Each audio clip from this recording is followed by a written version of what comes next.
Good morning! Good morning, good morning, good morning guys! For today's vlog guys, sabayan niyo ako at magluluto tayo ng pastil. Ayan, lalagay natin yung itlog sa pastil. Lalagyan natin. Ayan, may ginataang langka pa tayo. Kakainin natin mamaya. Kawawa yung isang itlog natin guys. At meron din tayo ditong adobong baboy guys, 1 kilo. Ayan, medyo mahal yung ano ngayon. Yung baboy, kaya 1 kilo lang binili natin guys. Ilalagyan natin yung pastil natin ng baboy. Pasing tabi lang dyan sa hindi kumakain ng baboy guys, pasensya na. Ayan, gigisa na tayo guys. At lulutuin na natin ng ating adobong baboy. Ayan. Para mas masarap yung pastil natin, lalagyan natin ng ibang putahe guys. I-upgrade natin. Lahat pala ngayon ina-upgrade na. Aba. Ayan na. Lumabas na yung mga aroma at ilagay na natin yung ating baboy guys. Ayan, minarinate natin yan ng 3 oras. So ibig sabihin yan, malinamnam yan. Yan, hiniwalan natin na maliliit yan guys, para siyempre hindi maumay yung kakain yan. Mas maganda na yung pa konti-konti lang, saka mahirap sa high blood yan. Ayan, lalagyan na natin ng aswete guys. At lalagyan na rin natin ng sangkap. Yan. Oh, wow. Ganda ng kulay talaga pag may aswete.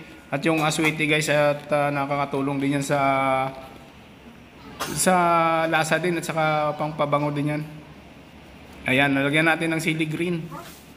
Kunting mga sangkap lang nilagay natin guys, at saka grabe ang mahal ngayon ng sangkap. Nakaw, pag December talaga. Pag bumili ka ng 1 kilong baboy, yung sangkap niya ay parang 1 kilong baboy na rin yung halaga. Ayan talaga, grabe talaga, wala kang magawa kundi bibili na lang. Siyempre, pakunti-kunti na lang. Ayan guys, habang niluluto natin yung ating adobo. Yan, magre-repack tayo at siyempre, gutom na rin, kakain na rin tayo. Ayan, magkakamay lang tayo guys, at masarap yung adobong ano. Ayan, sa mga adobong baboy. Yan. Mamaya pagkatapos lalagyan na natin ng adobo yan guys. Kakain muna tayo at grabe, gutom na talaga. Galing pa tayong trabaho guys, nagluto tayo at dadalhin natin yan sa mga tropa. Special shout out dyan sa nagbigay ng pera sa atin. Hindi ko nakilala guys, pero maraming salamat sa iyo. God bless. Ayan, dahil sa iyo, yan, mag-enjoy yung tropa. Dahil lulutuan natin ng masasarap na pagkain. Ayan. Alis na tayo. Back to work na tayo. Partida to guys, wala pang tulugan.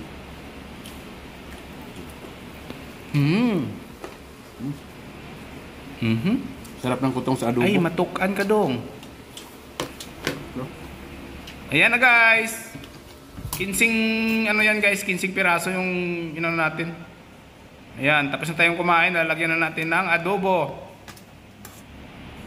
Para may ibang lasa din guys. Yan yung pastil guys, pasensya na at nilagyan ko ng ano, sa mga hindi kumakain ng pork dyan. Pork adobo. Ayan, kunting sabaw. Ayan na guys, ready na tayo para babalik ulit sa trabaho. Yan, bigyan natin ng isa-isa yung ating mga kasama. Siyempre, mayroong special dyan. Para sa atin yan, puro adobong baboy guys, kasi medyo sawa na tayo sa pastil. Yan. Di plastic pa.